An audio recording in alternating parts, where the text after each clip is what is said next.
Ce dont on parle depuis le début, le BIOS ou l'UEFI, en fait, à quoi ça sert? Bah, ça sert à faire... enfin, dans la vie de tous les jours, pourquoi est-ce qu'on a besoin d'y aller? Le plus souvent, on n'y va pas, c'est bien pour ça que peu de gens connaissent ce sujet. On a besoin d'y aller pour modifier certains réglages. Ça peut être, par exemple, si quelqu'un veut faire de la virtualisation sur son PC, ben, il y a certaines fonctions activées dans le BIOS ou l'UEFI qui ne sont pas activées par défaut. Ça peut être, si quelqu'un veut s'amuser à overclocker son PC, c'est-à-dire modifier la vitesse pour le rendre plus rapide, certains font ça, bah, c'est quelque chose qui se fait dans le BIOS. Ou On peut... passer de Windows 10 à Windows 11 pour activer le TPM Alors 2.0. ça c'est un bon exemple aussi, voilà, certaines limitations techniques, enfin certains nouveaux impératifs pour certains systèmes d'exploitation, bah, ça s'active dans le BIOS. Ou encore, vous venez d'acheter de la mémoire, bah, vous voulez la régler à la bonne vitesse, voilà, c'est comme ça qu'on fait. Ou même tout simplement, vous avez besoin de réinstaller Windows, vous voulez que votre ordinateur démarre par défaut sur la clé USB avec laquelle vous avez Windows dessus pour l'installer, bah, si c'est pas le cas, c'est en allant dans le BIOS qu'on peut changer l'ordre des périphériques de démarrage, voilà. Donc on est confronté au BIOS de temps en temps, ou aussi pour des questions de compatibilité. Par exemple, si on prend le cas de figure d'un PC Intel de 10e et de 11e génération, c'est-à-dire ceux de 2020 et de 2021, et ben, une personne qui aurait acheté un PC en 2020 avec un processeur de 10e génération, techniquement parlant, sa carte mère, elle sera à même de recevoir un processeur de 11e génération. Mais, comme le processeur n'était pas encore sorti à ce moment, il faut mettre à jour l'UEFI d'abord pour qu'il soit reconnu. Bon bah voilà, là il y a un intérêt à mettre un jour en UEFI parce que ça prolonge la durée de vie de l'ordinateur. Ou des fois, ça va être pour qu'on... Par exemple, vous achetez des barrettes de mémoire, et puis vous vous rendez compte que malgré que bon, la capacité est là, elles sont bien reconnues, mais que votre PC, de temps en temps, des plantages alors qu'il n'en avait pas avant, eh ben, il se peut que les barrettes trop récentes soient pas bien gérées par l'ordinateur et qu'une mise à jour de l'UEFI puisse corriger ces problèmes de plantage. Donc là, voilà, voilà des exemples concrets de pourquoi... hein, la théorie, je vous explique un petit peu parce que c'est bon de savoir, mais voilà pourquoi on a réellement besoin d'aller dans un UEFI dans la vie de tous les jours. Et Oui, je reprends la parole juste effectivement pour pas enfoncer le clou, mais un peu.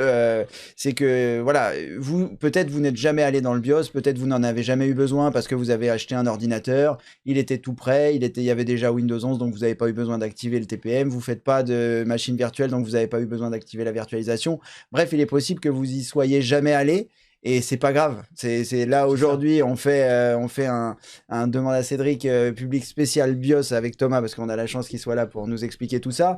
Mais voilà, si vous n'y allez pas, c'est pas grave. Et comme il vous le disait en début d'émission, et ça c'est important aussi, la règle d'or c'est voilà, vous touchez pas au réglage si vous ne savez pas ce que c'est.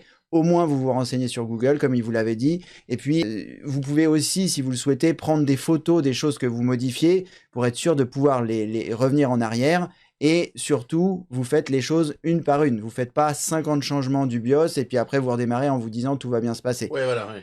Donc ça, c'est important. Et voilà, si vous n'êtes jamais allé dans le BIOS, c'est pas grave. Et moi, qui, pour la vie de tous les jours, avant, quand j'étais dépanneur, évidemment, j'allais souvent dans le BIOS pour les clients, etc. Parce que, comme vous disait Thomas, il y en a besoin pour réinstaller Windows, pour démarrer sur la bonne clé, pour savoir si c'est le bon disque qui démarre, etc. Mais dans la vie de tous les jours, mon PC, je vais rarement dans le BIOS. En fait, j'y vais peut-être 2, 3 fois par an. J'ai pas vraiment besoin de le modifier une fois que les choses fonctionnent, sauf, comme vous le disiez aussi Thomas, sur la pertinence de mettre à jour le BIOS si vous en avez besoin pour corriger des bugs ou si vous voulez avoir des nouveaux processeurs. Bref, ne culpabilisez pas parce que vous allez dans le BIOS. N'allez pas forcément dans le BIOS après cette émission en vous disant que vous avez tout révolutionné. Le BIOS, c'est là, ça fonctionne. Tant que votre PC fonctionne, vous posez pas trop de questions. Si vous voyez qu'effectivement, il peut y avoir des dysfonctionnements, ça peut être intéressant de mettre à jour parce que peut-être que, voilà, en fonction de l'âge de votre matériel.